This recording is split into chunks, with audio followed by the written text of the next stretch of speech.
These cases began as an investigation into family child sex abuse. Breaking news in the so-called House of Horrors case out of Ohio. The parents of 16 children indicted for alleged sex crimes against children. And they're not the only ones facing charges. I'll explain. 16 children, one house, and a search warrant that was never supposed to lead there. In rural Vinton County, Ohio, state investigators knocked on a door looking for one thing, a DNA sample. What they found inside changed the entire shape of the case. This is the House of Horrors investigation, and nearly 2 months after it began, the indictments are finally here. 4 people, 3 separate criminal cases, and a family accused of hiding something far worse than anyone initially realized. Let's start with what we know for certain. On June 30th, authorities arrived at a home on Omar Street in Hampton, Ohio. The occupants, Ciders Jr., his wife Elizabeth, and inside that house, 16 children. Not 16 children spread across a neighborhood, 16 children in a single residence.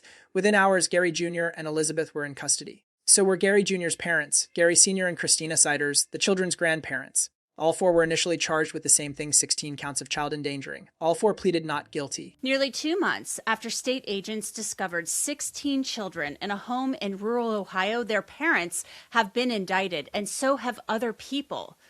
Gary Ciders Jr. and his wife Elizabeth were taken into custody on June 30th after their children were discovered in a home on Omar Street. Gary Jr.'s parents, Gary Sr. and Christina Ciders, were also arrested. All were charged with 16 counts of child endangering and entered not guilty pleas. The elder Ciders have now been indicted on felony and misdemeanor counts of child endangering. Elizabeth and Gary Jr. face similar charges and charges involving sex with minors. But that was only the beginning, because the search warrant that brought investigators to that house had nothing to do with the children at all. According to Vinton County prosecutor William Archer, this entire case started as a family child sex abuse investigation. Law enforcement was trying to obtain a DNA sample from Gary Ciders Jr., connected to an entirely separate allegation. Once he was located, investigators executed a search warrant specifically to collect that DNA for genetic testing. It was only while serving that warrant that they discovered the condition and the sheer number of the children living inside that home. With the news. These cases began as an investigation into family child sex abuse. Law enforcement sought the DNA of Gary Ciders Jr. related to the child sex abuse case. Once Ciders Jr. was located, search warrants were executed to secure his DNA for genetic testing. Upon serving the search warrants for the child sex abuse case, the existence and condition of the 16 children at the Omar Street house became known. The child sex abuse cases involve intra-family relations and do not pose a risk to the general public, and I would also add, does not involve human trafficking. This case all started with diligent Dollar General clerks calling authorities with concerns over children they observed. We asked the public to be mindful of the circumstances around them, especially involving children. We continue to ask for the public's respect for the rights and privacy of the child victims in this case. I'd like to add a thank you to the Vinton County Sheriff's Office and BCI for their investigative efforts, which have been amazing. This case is going to be prosecuted by myself, Kara Keating, Assistant Attorney General, and Annika Collins, Highland County Prosecuting Attorney. Thank you. Here's the legal term worth understanding right away. A search warrant is narrow by design. It authorizes law enforcement to look for exactly what a judge approved. In this case, DNA evidence tied to a sex abuse allegation. What investigators are not permitted to do is go on a fishing expedition once they're inside. But what they can do, and what happened here, is act on anything in plain view that reveals a separate crime. That's exactly how 16 uncounted children became the centerpiece of a case that was never supposed to be about them. Prosecutor Archer was careful to draw a distinction. The child sex abuse allegations, he said, involve intrafamily relations, meaning within the family itself, and he stressed this does not involve human trafficking and does not pose a risk to the general public. Whether that framing holds up is going to depend entirely on what comes next in this investigation. Because here's where it gets more complicated. Vinton County Sheriff Ryan Kaine laid out the actual timeline, and it stretches back further than most people realize. So the prosecutor says this case involves family members. Vinton County Sheriff Ryan Kaine elaborated on the investigation and how it started. A Vinton County grand jury today has issued indictments in 3 criminal cases involving sexual abuse and child endangerment. These charges stem from criminal investigations conducted by the Vinton County Sheriff's Office and the Ohio Bureau of Criminal Investigations, BCI. The cases are being prosecuted by the Vinton County Prosecutor's Office with the assistance from the Highland County Prosecutor's Office and the Ohio Attorney General's Special Prosecutions Unit. In December of 2025, at the request of the Vinton County Sheriff's Office, BCI's Special Victims Unit opened an investigation into allegations of sexual abuse involving 2 children.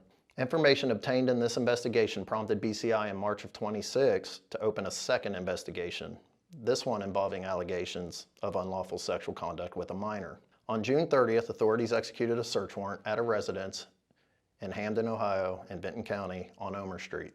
There have been a lot of speculation and questions regarding the June 30th presence on Omar Street in Hamden. These indictments provide some insight into the ongoing investigation. However, to preserve the integrity of the ongoing investigation and to protect the victims, I conclude my statement here. I am thankful for the work of my deputies and our fellow partners at BCI. We will continue to pursue justice in these cases. In December of 2025, the Sheriff's Office asked the Ohio Bureau of Criminal Investigation's Special Victims Unit to open an inquiry into allegations of sexual abuse involving 2 children. That first investigation led to a second one in March of this year, this time involving allegations of unlawful sexual conduct with a minor. The grand jury has indicted Gary Ciders Jr. and Elizabeth Ciders on 4 felony charges each, 2 counts of sexual battery and 2 counts of unlawful sexual conduct with a minor. I've learned law enforcement learned of Gary Jr. and Elizabeth during a separate sex abuse investigation that started back in December of 2025. Okay, so to really dig It was that second investigation that eventually brought investigators to the door on Omar Street in June. Now here is the detail that should stop you in your tracks. The grand jury indicted Gary Ciders Jr. and Elizabeth Ciders on 4 felony counts each, 2 counts of sexual battery and 2 counts of unlawful sexual conduct with a minor. But the indictment says the alleged conduct happened between January and September of 2022. That's 3 years before anyone showed up at that house. And it states explicitly that the victim is not a member of their immediate family. So sit with that contradiction for a second. Yeah, we're digging into that for sure and clarifying. And I want to read what the press release says. It says the indictment alleges that between January and September 2022, the defendants engaged in sexual conduct with a minor more than 10 years younger than their own age. The victim is not a member of their immediate family. So the prosecutor calls this an intrafamily case. The indictment says the victim was not immediate family. Those 2 statements are not the same thing, and legal analyst Ron O'Brien, a former Franklin County prosecutor, flagged exactly that discrepancy. Minors. Well, that was somewhat telegraphed, as we talked about the other day, by a statement of the prosecutor from Vinton County in opposing reduction of bond for Elizabeth. And so we knew something was coming. What seems surprising about this, and it is really unclear as to who the alleged victims are. It looks like the indictment or charges against the 2 Ciders go back to 2022, the first quarter of 2022, against unnamed victims, but they were related to the investigation of the other 2 people indicted on sex offenses today. Curiously enough, the press release indicates that the victims were not a member of the immediate family of the Ciders, but at the same time, the statement given by the county prosecutor would seem that perhaps they were. So that's something that you and others are going to have to dig into and clarify. His redness likely means the victim was a family member, just not one of the couple's own children, a relative, someone connected but one step removed. So it said, he said, this says not a member of the immediate family. However, the prosecutor said this was an intra-family thing. So are we left to believe it's not their own children, but potentially, another child in the family? And at least that gap between what officials say publicly and what the paperwork actually alleges is going to be one of the central threads investigators and journalists pull on next. Here's where the pieces start connecting. And at least since the 2 investigations were tied, the ones for which the indictment on the sex offenses against the Ciders today arose from the investigation of the other 2 men indicted in the case. It may be that the same victims are involved, and that in the course of the first investigation, the victims relayed that the Ciders also were involved either with the knowledge of the 2 other men and also indicted today, or whether or not they was a follow-up. And I've learned that investigation 1, which involves Josh Saunders and Brandon Henderson, this is investigation 1 that it began in December of 2025. the information about Gary Ciders Jr. and Elizabeth Ciders was developed from that investigation. O'Brien So, pointed out that the case against Gary Jr. and Elizabeth didn't emerge on its own. It grew directly out of that first December 2025 investigation, the one involving two other men, Josh Saunders and Brandon Henderson. In other words, information developed while investigating those two men is what led law enforcement to the Ciders in the first place.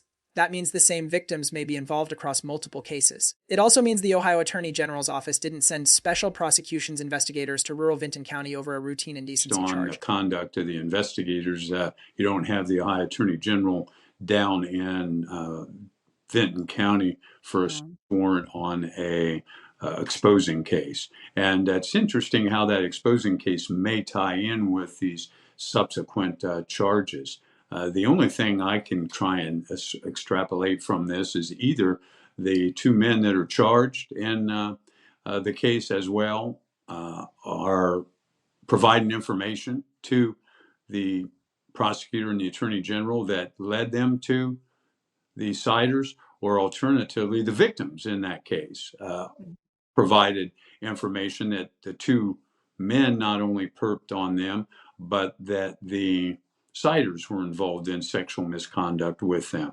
Either of those options would tell me is likely as to how they got on the doorstep of the Ciders with the search warrant this summer. Anyone who understood that level of resourcing knew, weeks before the indictments dropped, that something far more serious was coming. So that is what led the law enforcement officers initially to that house on June 30th. People were saying, oh, it's because they went there for a public indecency warrant for Gary Jr. I think you and I knew the whole time, and I've been saying the whole time, no, they didn't go there with a search warrant for a public indecency case. This was going to be much more serious. Yeah, and I think we both kind of concluded that at the time based on the conduct. And there's a second thread entirely separate from the sex abuse investigation. The one that actually put eyes on those 16 children before any of this became public. Prosecutor Archer credited Alert Dollar General employees who called authorities after observing concerning circumstances involving children in Gary Jr. and Elizabeth's care. Two entirely different chains of information, a years-long sex abuse investigation and a retail clerk's gut instinct, appear to have converged on the same house at the same time. And, we still have pieces of this puzzle that we are assembling. One thing that really piqued my interest was that William Archer, the Vinton County prosecutor, said that Alert Dollar General employees contacted law enforcement about their concerns about some of the children that they saw with Gary Jr. and Elizabeth Ciders. They were very concerned. And so it seems like potentially we may have had a couple of different things going on here. We have Dollar General employees, and then we also have this investigation one where information is gathered and gleaned about the couple. And all of that was enough to potentially get this search warrant for the house on June 30th. Now the grandparents. Gary Ciders Sr. is 73 years old, released on a signature bond and wearing a GPS monitor due to serious medical issues. Ron, let's move on now to the elder Ciders. Gary Ciders Sr. is 73 years old. He's out on a signature bond wearing a GPS bracelet. When he was released on that signature bond because of his serious medical issues, the Vinton County prosecutor said, look, he's not a threat to the public.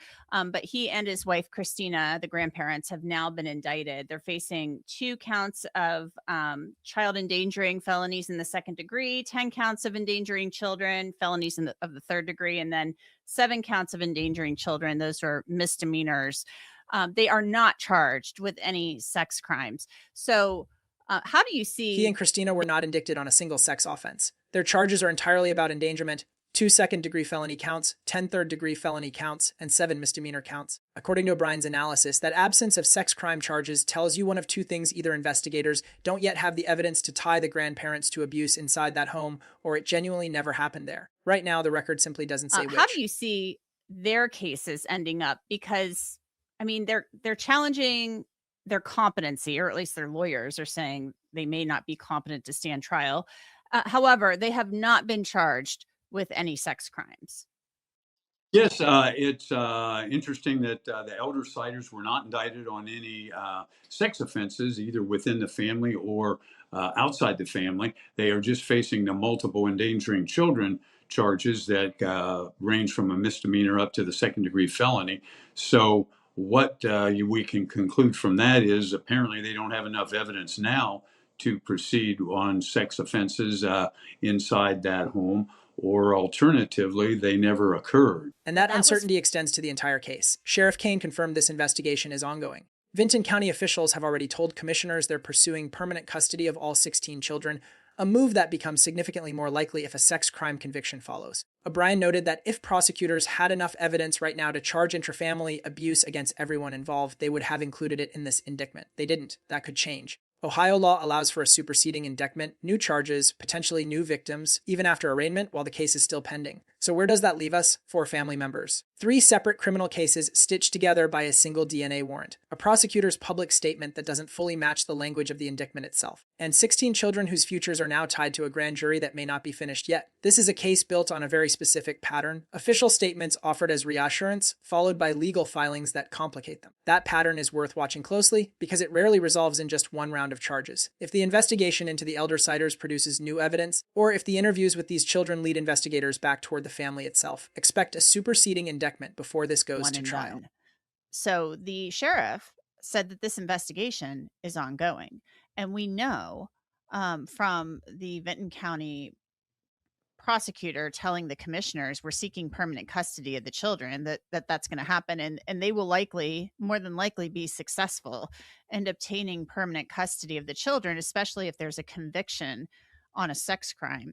So I'm thinking to myself, if this investigation is ongoing, is there going to be more there? Are we going to see potentially more indictments? Well, at least if they thought they had enough on inter-family sexual misconduct, I would have included it in the indictment today.